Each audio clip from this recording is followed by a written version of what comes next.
تنگ دستی کے 16 اسباب: بغیر ہاتھ دھوئے کھانا کھانا، نمبر 2 ننگے سر کھانا،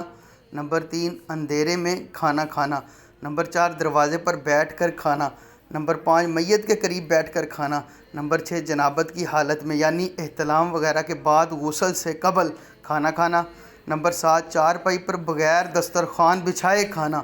نمبر 8 دسترخوان پر نکلا ہوا کھانا کھانے میں دیر کرنا، نمبر 9 چارپائی پر خود سرانے یعنی سر رکھنے کی جگہ بیٹھنا اور کھانا پائنتی یعنی جس طرف پاؤں کیے جاتے ہیں اس حصے کی جانب رکھنا، نمبر 10 دانتوں سے روٹی کترنا،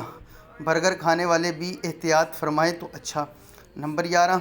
چینی یا مٹی کے ٹوٹے ہوئے برتن استعمال میں رکھنا، خواہ اس میں پانی پینا، برتن یا کپ کے ٹوٹے ہوئے حصے کی طرف سے پانی چائے وغیرہ پینا مکروہ تنزیہی ہے، مٹی کے درار والے یا ایسے برتن جن کے اندرونی حصے سے تھوڑی سی بھی مٹی اکھڑی ہوئی ہو اس میں کھانا کھانے سے بچنا مناسب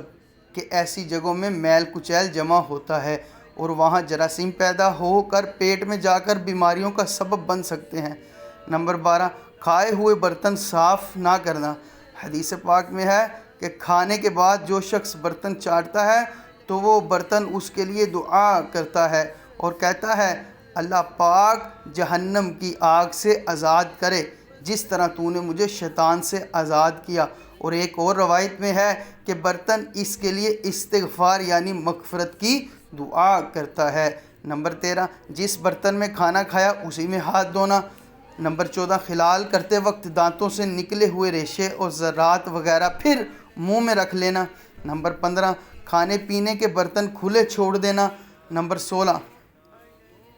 روٹی کو ادھر ادھر اس طرح ڈال دینا کہ بے ادبی ہو اور پاؤں میں آئے، رسالہ چڑیا اور اندھا سانپ، مکتبۃ المدینہ۔